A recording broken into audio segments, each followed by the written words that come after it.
की तलाश में निकला था मैं, लेकिन दुखों के दरख्तों ने रास्ते में खड़े मुझे कहा कि हमसे छुए बिना आप आगे नहीं जा सकती। नमस्ते दोस्तों, मैं हूं आपका दोस्त टीआर पूनिया। आज एक छोटी सी कहानी कि सुख आखिर क्या है और दुनिया में सुखी कौन है। दोस्तों, एक भिखारी अपनी ही धुन में मद मस्त जा रहा था। रास्ते में किसान का घर आया। किसान के घर में जोर जोर से आवाजें सुनी। तब वो किसान के घर दरवाजे के ऊपर खड़े होकर जोर से बोला कि कुछ खाने को दे दो मैया। लेकिन किसान की पत्नी और 2 बच्चे वो अपने ध्यान में मग्न थे, उनकी आवाज़ नहीं सुनी। दूसरी बार जोर से आवाज़ लगाई, कुछ खाने को दे दो मैया।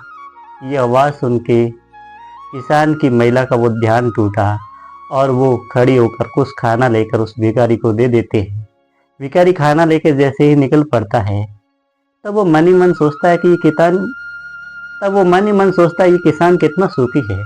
2 बच्चे हैं, पत्नी है, आराम से रह रहा है, किसी भी बात की कोई परवाह नहीं। इनके पास घर है, खुद की खेती है। मेरे पास तो कुछ भी नहीं है। दिन भर कुछ न कुछ मांगता हूँ और कम वक्त जो कुछ मिलता है लेके आ जाता हूँ।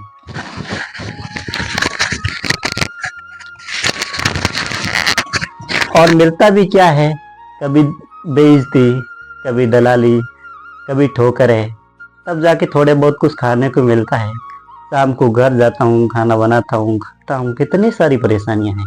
वो खुद ही अपने आप को कोसता हुआ वहां से जा रहा था। अब किसान जो बड़े सेठ के वहां गया, सेठ जी से कुछ 1000-2000 रुपये उधार लेके जब वो रास्ते से लौट रहा था, तो किसान के मन में ये आया कि ये सेठ कितना सुखी है, ये खुद मुझे उधार दे रहा है, इनके पास कितने रुपये पैसे हैं। अब उस सेठ की बारी थी। सेठ महाराष्ट्र वहाँ किसी बड़े सेठ के वहाँ गया।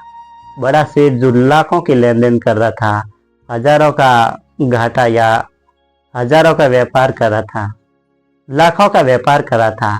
तब उस सेठ ने मन में सोचा कि ये सेठ कितना सुखी है, लाखों का व्यापार कर रहा है, हजारों का लाखों का मुनाफा हो रहा है, और एक कम वक्त में हूँ कि 1000-2000 के लिए इधर और उधर भटकता रहता हूँ। अब वो बड़ा सेठ किसी एक बड़े उद्योगपति के वहां से दावत आई, तो वो दावत पे गया। दावत पे गए तो बड़े बड़े वहाँ लोग आए हुए थे, बड़े बड़े सेलिब्रिटी आए, बड़े बड़ी शख्सियतों के धनी, बड़े बड़े लोग आए हुए थे, बड़े बड़े पदों के धनी वहाँ आए हुए थे। सब लोग खाना खा रहे थे। खाना खाते वक्त वो सेठ सोचता है कि ये उद्योगपति कितना पैसे वाला है, कितना सुखी होगा ये। आखिर कम वक्त में कब तक इधर से उधर भटकता रहूंगा, कभी लाख, कभी 2 लाख, कभी 3 लाख का आसाना घाटा हो जाता है। जिंदगी से वो परेशान हो गया हूँ। अब वो उद्योगपति जिसके घर वो फंक्शन था, उनका अक्सर दर्द से फटा जा रहा था। शाम को जब वो पलंग पर लेता, तब तो उस उद्योगपति ने अपने नौकर से कहा कि थोड़ा सिर पे कुछ बाम वगैरह लगा दो। जैसे ही वो नौकर सर पे बाम लगा रहा था, तो वह नहीं मन सोच रहा है कम वक्त कितनी परेशानियां हैं। बड़े बड़े लोगों को दिखावा करने के लिए बड़ी बड़ी पार्टियां करना, फिर मन में बड़ी सी हेडेक लेके घूमना कि यार ये पार्टी सक्सेस होगी, सफल होगी या नहीं होगी, न जाने लोग क्या क्या बातें करेंगे। कम वक्त ये जिंदगी तो कट ही नहीं रही है।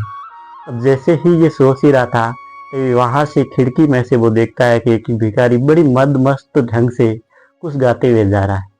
अब वो उद्योगपति सोचता है कि यार ये भिखारी कितना खुश है, कितना मस्त है, इसे किसी भी बात की कोई परवाह नहीं। थोड़ा बहुत मांग के लाता है, जितना मिलता है खाता है, लौट के अपने घर चला जाता है। तो दोस्तों, ये समय चक्र यूं ही चलता है। लोग सब एक दूसरे के बारे में यही सोचते हैं कि आगे वाला कितना सुखी है, कितना आनंद में है, लेकिन हर एक का एक न एक दुख है। सुख तो असल में कहीं है ही नहीं। सही बताऊं तो सुख तो कहीं है ही नहीं। सुख तो अपने शरीर के अंदर ही है। अगर आप समझा जाए, तरीके से जिंदगी को ढाला जाए, तरीके से कामों को समय के अनुसार डाला जाए, तो सुख अपने पास ही है। नहीं तो इस दुनिया में दुख ही दुख है, सुख कहीं नहीं है। और सुख तो दोस्तों क्षण भंगुर है, आखिर में दुख ही अपने साथी है। छोटी सी कहानी आपको कैसी लगी आप जरूर बताइएगा।